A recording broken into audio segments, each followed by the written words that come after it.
CNN News, Congo number one TV, votre site d'information. Number one en qualité, number one en actualité, en temps réel. Congo number one frappe, na frappe. Aimables les internautes de CNN News, Congo number one, très heureux de vous savoir nombreux à suivre notre site qui est donc www.congonumberone.com et merci pour votre fidélité et confiance que vous ne cessez de nous témoigner. Bienvenue dans cette émission Rendez-vous Valable, une émission au caractère socio-culturel qui vous édifie, informe et renseigne sur tous les domaines en général. Dames, demoiselles et messieurs, permettez-moi, aimables téléspectateurs, de vous conduire du côté de la régie pour suivre notre première rubrique de cette émission qui est donc rubrique parcours et on se retrouve juste après pour la continuité de cette émission. C'est parti. CNN News, Congo number one TV, votre site d'information. Number one en qualité, number one en actualité, en temps réel. Chers téléspectateurs, je m'appelle Kibar Ntsanga Rufin. Je suis historien, écrivain. Je réside la ville de Kikwit depuis de longues dates.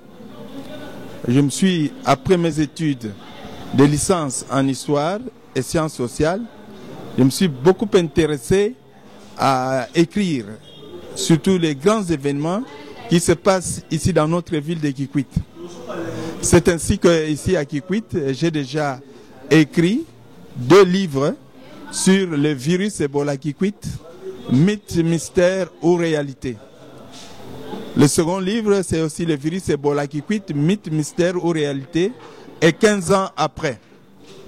J'ai eu aussi l'occasion de voyager en France, invité par l'université de Caen, et nous sommes allés parler d'Ebola avec le professeur microbiologiste congolais, le professeur Mouyembe Tanfoum, et un groupe de médecins congolais, entre autres Dona Moupapa, qui est aussi co-auteur du livre, du second livre.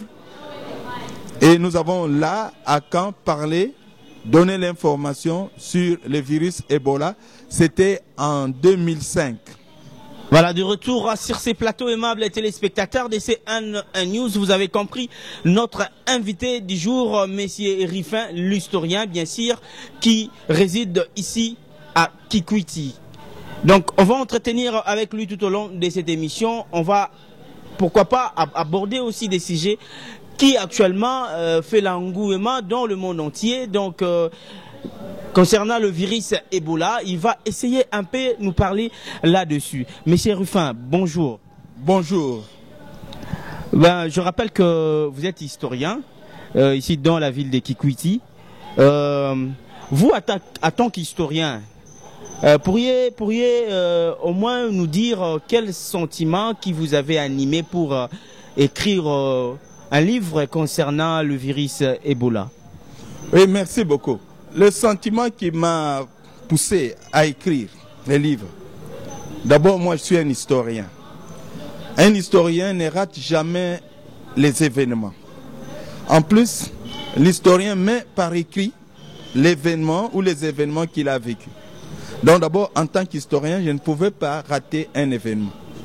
À Kikwit, en 1995, les gens mouraient.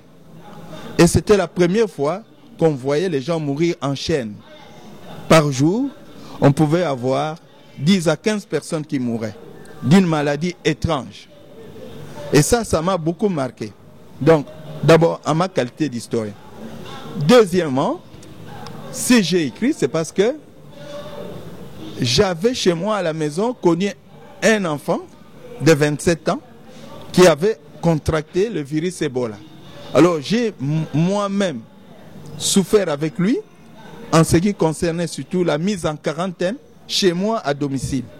Donc, la mort de ce jeune homme-là, Mobobolei, a fait que, pour moi, il fallait mettre par écrit ce que j'avais vécu. Donc, pour les soucis historiques des événements et l'enfant que j'avais connu. Et je n'avais pas voulu que cet événement, ce type de maladie étrange qui était entré dans la ville de Kikwit, passe comme ça inaperçu. C'est ainsi que, en compagnie, j'ai eu l'idée de concevoir un livre et il y a eu 2 publications. La première publication s'intitulait Le virus Ebola Equit, mythe, mystère ou réalité, avec un collègue africaniste, Lunganzi Moulala. Et après notre voyage en France en 2005, avec le professeur Mouyembe Tanfoum, qui est microbiologiste congolais, j'ai eu encore à produire un 2e livre, Le virus Ebola, Equit, mythe, mystère ou réalité. Et 15 ans après, c'est une évaluation de cette maladie au Congo, à travers le monde. Et là, j'ai dû associer le docteur Dona Moupapa, parce qu'il était intéressant, de sorte qu'il a contribué dans la lutte contre Ebola dans la ville de Kikwit en 1995, surtout en ce qui concernait la sérothérapie. Ce traitement qui consistait à donner le sang des malades guéris d'Ebola à ceux qui souffraient d'Ebola. Et vous avez été soutenu par les autorités du pays où c'est des Kikwit en place? Non, ce qui est malheureux, je n'ai pratiquement pas été soutenu. En ce qui concerne la première publication, j'ai été soutenu par une Française. Elle est présidente de l'UFAS, Union française des aides-soignants. C'est elle qui a payé l'argent à l'édition Baobab de Kinshasa. En ce qui concerne la deuxième publication, il y a un sénateur qui a vu que, vraiment, qui a encouragé ce que je faisais. Il s'appelle Mabaya. Il est questeur au Sénat. C'est lui qui a imprimé le livre. Il a imprimé le livre dans son imprimerie. Mais les autorités du pays, les autorités de la province, il n'y a personne qui a soutenu cette œuvre. Et quelles sont les difficultés que vous avez rencontrées lors de l'élaboration de votre premier livre? Les difficultés d'abord, ce sont les difficultés de finances. Vous savez, quand vous écrivez, ça demande à corriger les textes, ça demande à saisir les textes, ça demande à publier les textes. Donc, à ce niveau-là, des finances. Deuxième difficulté, c'est la méfiance des gens. Vous savez que Ebola, c'était la première fois que cette maladie apparaissait dans une ville comme Kikwit. Les gens étaient méfiants. Donc, comme on ne connaît pas l'origine de cette maladie, les gens voyaient en moi comme quelqu'un qui venait encore susciter Ebola. Et puis, ceux qui ont été victimes, pour eux, c'était encore leur rappeler un événement malheureux. Donc, tout ce qu'il y avait à recevoir comme information était un peu difficile. Donc, les difficultés se situent à 2 niveaux, au niveau des finances et au niveau de la confiance que lors des interviews des malades ou de ceux qui étaient victimes, qui ne voulaient pas s'ouvrir à ce que je faisais. Et avant, vous n'avez pas été soutenu, mais après la publication de ces livres, vous avez été quand même récompensé. Non, la récompense, ce qui me touche beaucoup, c'est l'indifférence. L'indifférence à l'endroit de cet ouvrage, le second ouvrage ici, le virus Ebola Kikwit, mythe, mystère ou réalité, et 15 ans après. L'indifférence, parce que mon premier livre a été piraté aux États-Unis d'Amérique par une journaliste, reporter scientifique, Madame Laurie Garrett, qui a publié un gros livre, Betrayal of Trust. Et quand je regarde au verso du livre, la dédicace du livre, vous allez voir que même son livre a été dédicacé par le président américain Bill Clinton, qui a dit « A fine valuable work ». Donc, c'est pour vous dire que j'ai senti qu'en Amérique, on s'intéresse, les autorités, les scientifiques s'intéressent aux publications, surtout aux publications qui ont trait aux recherches. Par contre, dans notre pays, au Congo, c'est un désintéressement total. À partir même du milieu où je vis, de notre province, de notre pays. C'est ça qui est malheureux. Parce qu'un tel livre, vous voyez maintenant ce qui se passe en Afrique de l'Ouest. Je pense que quand nous avons écrit ces livres, c'était pour démystifier Ebola. C'était pour démystifier Ebola. Parce que quand on parle d'Ebola, partout on parle d'Ebola, ça crée la peur, ça crée la panique. Alors, j'ai voulu démystifier, c'est-à-dire expliquer simplement, donner l'information simplement de ce virus. Parce que nous savons qu'il y a beaucoup d'ouvrages scientifiques au niveau des chercheurs, au niveau de l'OMS. Mais ces ouvrages ne sont pas mis à la portée du public. C'est ainsi que le souci que j'avais, c'est de parler d'une manière simple, donner l'information simple, comment était organisée la lutte contre Ebola dans notre ville de Kikwit. Parce que Kikwit a démystifié Ebola. Malheureusement, ce n'est pas l'avis des autorités, et même du ministère de la Santé, même de l'OMS au niveau de notre République. Les représentants de l'OMS ne s'intéressent même pas à cet ouvrage, alors qu'il y a eu beaucoup de copies qui sont allées vers certains d'entre eux. Même notre ministère de Santé, j'ai eu à débattre avec notre ministre de la Santé au niveau de la radio Okapi, parce qu'il y avait un débat. Comment faire pour éviter les épidémies genre Ebola? Je suis intervenu à partir de Kikwit. Notre ministère de la Santé m'a même demandé d'aller à Kinshasa avec les livres. Je suis arrivé, j'ai déposé les livres. Il ne m'a même pas reçu. J'ai déposé les livres dans son bureau. Et c'était pour demander que les livres sur le virus Ebola soient vulgarisés. Pour qu'on puisse connaître Ebola dans les écoles, dans les universités, dans les hôpitaux. Mais malheureusement, je n'ai jamais reçu un retour. Non mais attends, monsieur Rifin. Donc vous direz que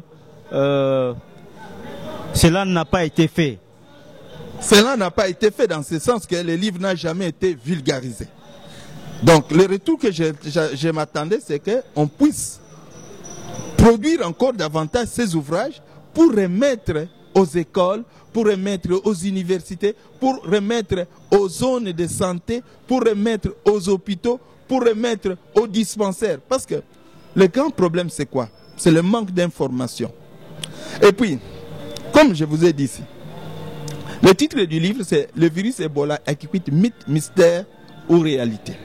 Et 15 ans après. Pour combattre les épidémies genre Ebola, il n'y a pas de médicaments jusque-là. Il faut combattre les mentalités. Et j'avais, dans le livre présenté en parlant des mythes, j'avais présenté les difficultés qu'il y avait à Kikwit pour lutter contre cette épidémie du côté du corps médical. Parce qu'on doit vaincre ces mentalités. Vous voyez, aujourd'hui, il y a Ebola en Afrique de l'Ouest, en Guinée, en Sierra Leone et au Libéria. Une enquête de Radio France Internationale sur ce virus. Une enquête de radio dit que quand on pose la question à la population, 24% de la population ne croit pas à la maladie. 24% de la population dit que c'est un poison, c'est un envoûtement. Donc vous voyez, il faut combattre, il faut d'abord connaître ces mythes, ces rumeurs, quand vous maintenez la lutte, et comment maintenant, après avoir enregistré ces rumeurs, trouver des stratégies pour convaincre la population à arriver à dire que ce n'est pas un envoûtement, ce n'est pas une punition de Dieu, ce n'est pas une croyance, mais c'est une maladie provoquée par un virus. Alors il faut respecter l'isolement, il faut respecter les mesures contraignantes d'hygiène. Donc, pour me résumer sur ce que j'ai dit, que le livre a une importance capitale parce que ce livre démystifie, ce livre a mis à la portée du public qui n'est pas en possession des recherches scientifiques pour connaître ce virus. Parce que la Bible dit même, on dit dans la Bible, mon peuple périt suite à l'ignorance. Et on parle un peu de cet aspect. En 1995, c'est vrai qu'Ebola a ravagé la population à Kikwiti. Le virus Ebola a énormément ravagé. Et après les analyses faites, selon vous, tant qu'historien, d'où vient le virus Ebola? Voilà, c'est ça l'énigme.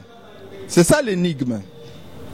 Jusque-là, à Kikwit, nous ne savons pas d'où venait le virus Ebola. Le réservoir de ce virus à Kikwit n'est pas connu. Même ailleurs aussi. Le réservoir, le grand problème du virus Ebola, c'est que son réservoir n'est pas connu. Alors, je vais définir un peu le mot réservoir. Le réservoir, c'est quoi? C'est l'animal qui vit avec le virus et qui n'en meurt pas.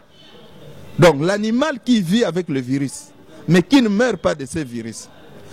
Par exemple, on dit le singe. On trouve le singe qui est mort. Au Gabon, c'était le chimpanzé qui était mort. Ailleurs, on parle de singes. Le singe n'est pas un réservoir. Le singe subit la maladie comme l'homme. Donc, il faut aller maintenant au-delà. Qu'est-ce qui a provoqué la mort du singe? Alors, c'est ces réservoirs-là. Donc, l'animal ou la plante qui vit avec le virus, mais qui ne meurt pas de ça. Celui qui meurt du virus, que ce soit l'animal, l'homme, n'est pas le réservoir parce qu'il subit la maladie. Alors, on a soupçonné à Kikwit la chauve-souris. La chauve-souris, au niveau des recherches, quand on inocule le virus dans la chauve-souris, on trouve que la chauve-souris ne tombe pas malade, la chauve-souris vit avec le virus. Mais celui qui va manger la chauve-souris attrape la maladie. Alors, la population de Kikwit aussi aime manger la chauve-souris. Mais, ce qui est curieux, quand on a mené les recherches, on a attrapé des chauves-souris ici. On a envoyé les échantillons au grand laboratoire de CDC Atlanta. On n'a rien trouvé dans la chauve-souris. Donc, c'est difficile. Jusque-là, c'est ça le danger. À Kikwit, on n'a pas trouvé les réservoirs de ce virus. Mais, la piste que nous avons, c'est que le premier malade qui a contacté Ebola, connu jusque-là, il était charbonnier, c'est-à-dire il fréquentait la forêt. Donc nous soupçonnons la forêt comme potentielle cause, ou nous soupçonnons la forêt comme là où se cachent ces réservoirs-là. Parce que celui qui a attrapé la maladie premier, c'était un charbonnier. Il allait à 15 km de Kikwit faire son charbon de bois. C'était aussi un infirmier de formation du niveau A3. Mais comme à Kikwit, il n'y a pas de travail, et les gens vont s'occuper de l'informel. C'est ainsi que cet infirmier était devenu charbonnier et il fréquentait la forêt. Mais la question peut aussi se poser. Comme il avait des notions de secourisme, comme il était infirmier, n'a-t-il pas soigné là où il allait en forêt quelqu'un malade de ce virus? Donc c'est ça le problème. Alors, une autre explication aussi de ce virus peut être quoi? Kikwit, quand vous voyez la ville, nous sommes entourés, dans le temps il y avait une grande forêt qui entourait la rivière, que vous voyez ici, la rivière Kwilu. Mais cette forêt a été détruite. Alors, on pense que la destruction de la forêt, c'est ce qu'on peut appeler la perturbation de l'écosystème, peut être aussi une cause. Or aussi, ce qui est vrai, la population de Kikwit aime beaucoup manger les gibiers. Donc, aime manger ces petits mammifères, aime manger la chauve-souris. Donc, jusque-là, le réservoir n'est pas connu. C'est pour cela que c'est un grand danger. Comme le réservoir de ces virus n'est pas connu à Kikwit, c'est-à-dire que Ebola peut encore revenir un jour. Et le belligérant congolais ou encore les autorités de la ville de Kikwit ont-ils pris de mesures au cas où le virus Ebola réapparaît une seconde fois en RDC? Oui, je pense qu'au niveau de Kikwit, comme nous avions connu l'épidémie, la population est avisée. Alors il y a beaucoup de séances d'animation, de sensibilisation surtout sur le comportement des Kikwitois. Vous savez que Ebola, c'est une maladie qui se transmet par contact. Ici, il y a beaucoup de sensibilisation parce que la population de Kikwit est ancrée, est restée prisonnière de ces mentalités. À Kikwit, on aime laver les morts, toucher les morts à Kikwit. Quand quelqu'un meurt, on ne l'enterre jamais sans les laver. Or, ce sont des portes ouvertes pour Ebola. Donc, ce sont d'abord, la grande lutte, c'est de faire partie de cette mentalité des gens qui veulent toujours, quand quelqu'un meurt, l'amener, faire ce qu'on appelle le dernier bain.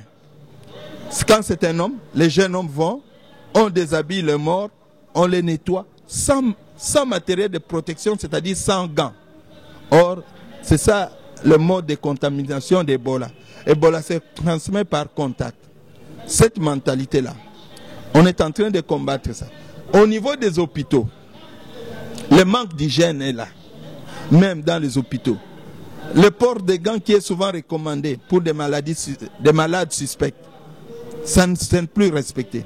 L'hygiène n'est plus respectée. Vous allez trouver dans les hôpitaux, on jette même les seringues. Les incinérateurs n'existent pas.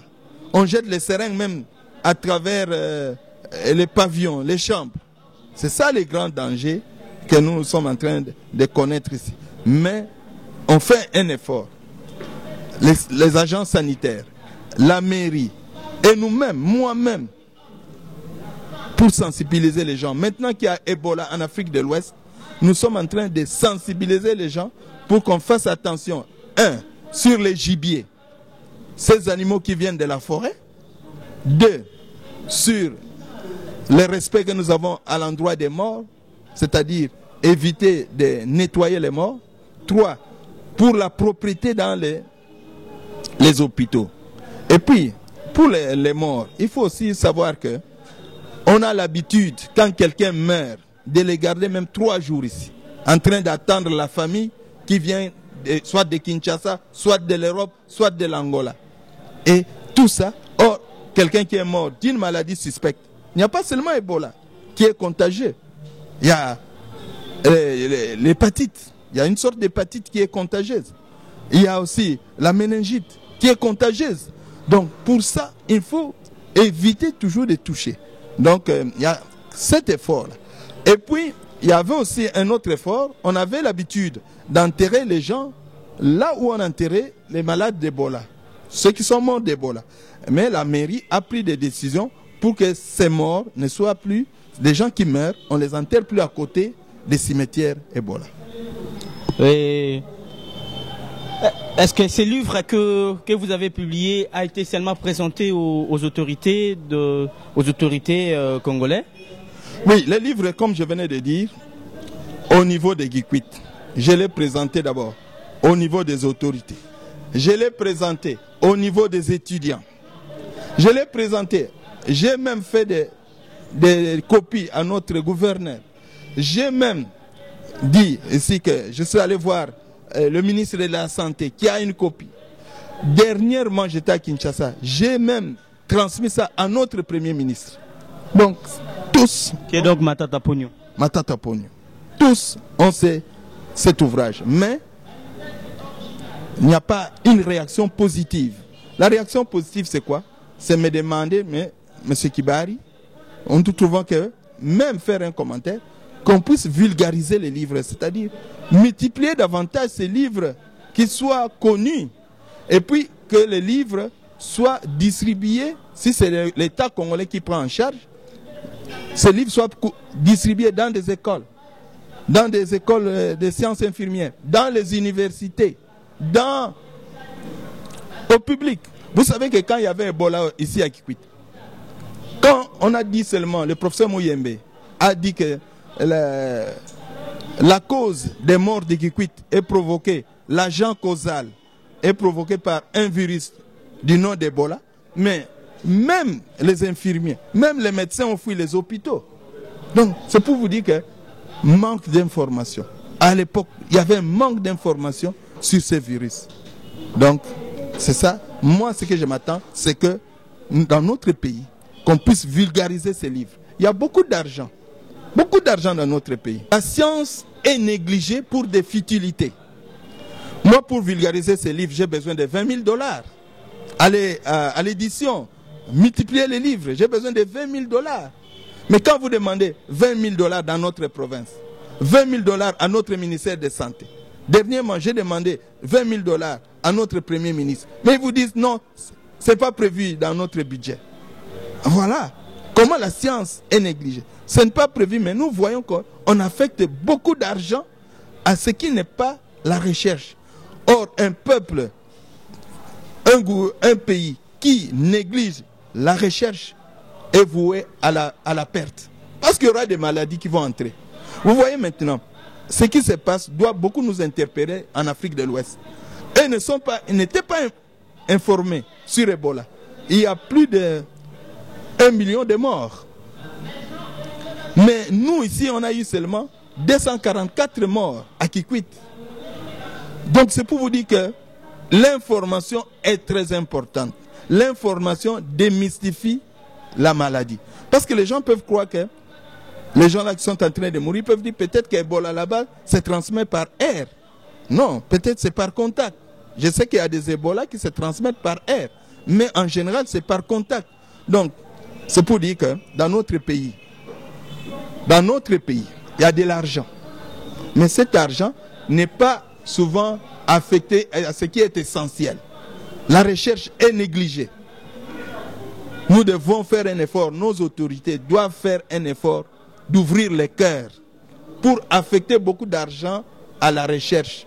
Comme maintenant Ebola est devenu une pandémie, c'est-à-dire une maladie qui se répand à travers le monde. C'est arrivé même en Amérique, en Afrique, en Europe, on ferme les frontières. Je demande si nos dirigeants de ces pays ont l'amour de ces pays, vraiment de nous encourager.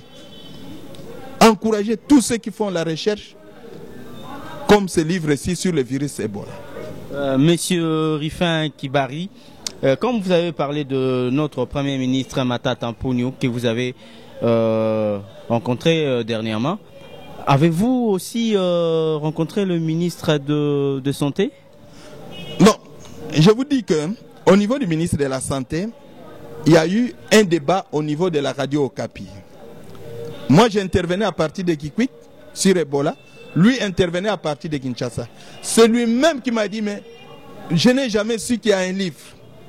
Je vous demande de venir à Kinshasa. Je me suis déplacé à mes propres frais.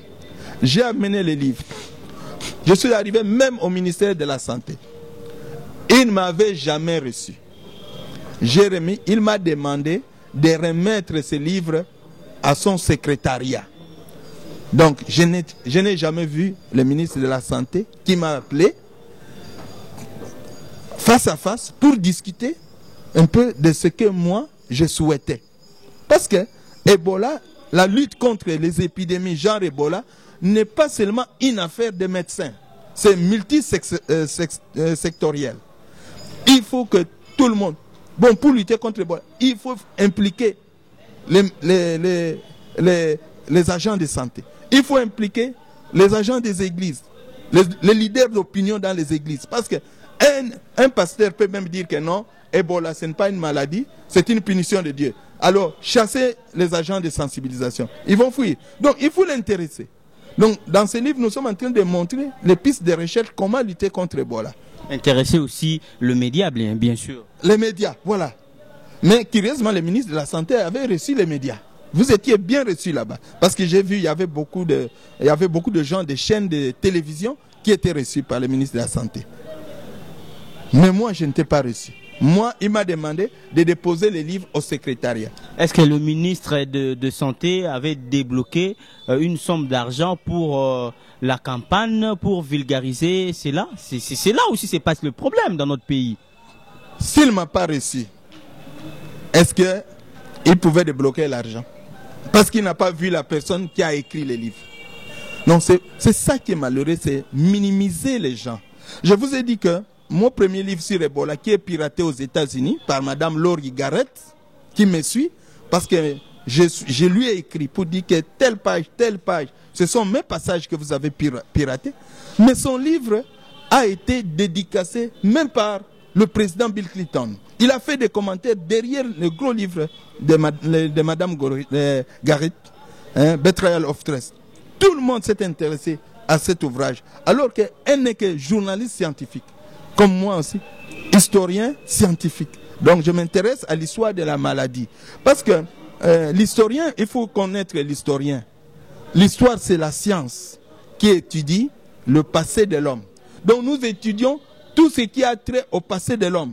Les maladies, ça fait partie de notre domaine aussi. Quelles sont les maladies à telle époque qui ont perturbé la vie de l'homme? Je vais vous donner un exemple. Aujourd'hui, les grands chercheurs américains de CDC Atlanta, parce que c'est les grands centres de référence sur la lutte contre Ebola, ils voulaient savoir est-ce que Ebola c'est une maladie récente ou ancienne. Ils sont allés ouvrir un vieux livre qui date du 4e siècle avant Jésus-Christ.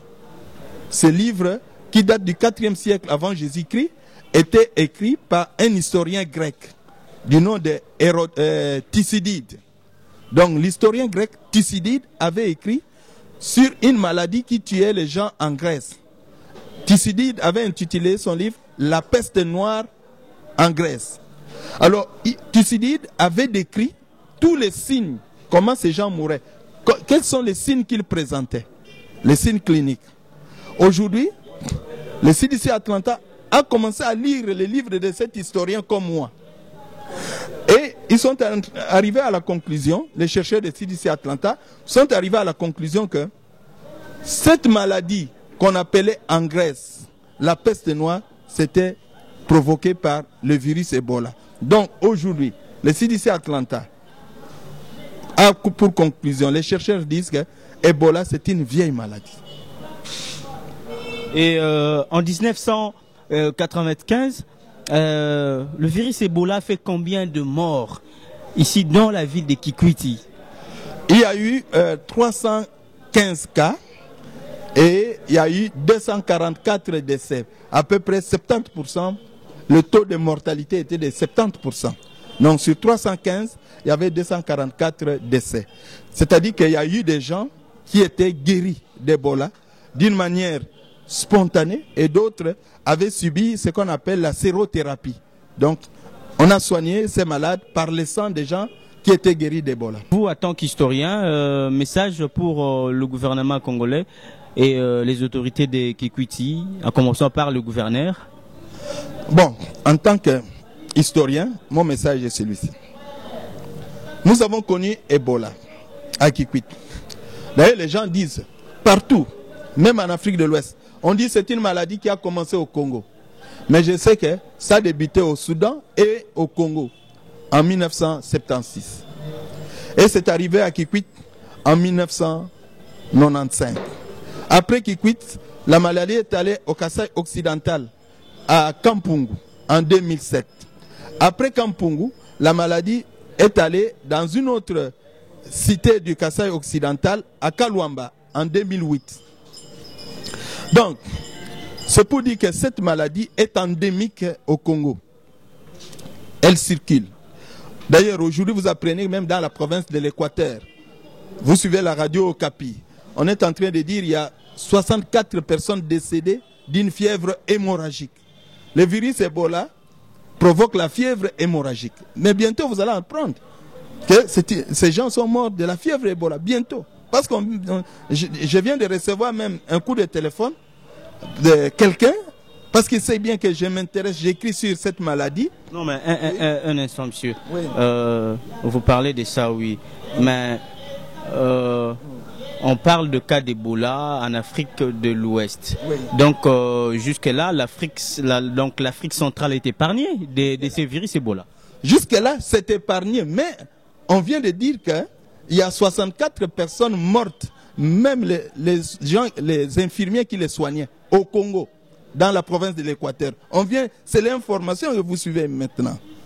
Alors, et on dit que je suis très attentif quand j'apprends que les gens meurent quelque part d'une maladie. Parce que je vais publier encore un autre livre. Alors, Mais on dit que ces gens-là sont morts d'une fièvre hémorragique. Le virus Ebola provoque aussi la fièvre hémorragique. C'est pour ça que j'ai dit, je ne déclare pas que Ebola est entré au Congo. J'ai dit que comme on parle d'une fièvre hémorragique, le virus Ebola aussi provoque la fièvre hémorragique. C'est un danger. Alors, revenons à ce que vous dites. Je demande à nos autorités de la province de s'intéresser à cet ouvrage. Parce que je peux même parler, je dis, mais le gouvernement.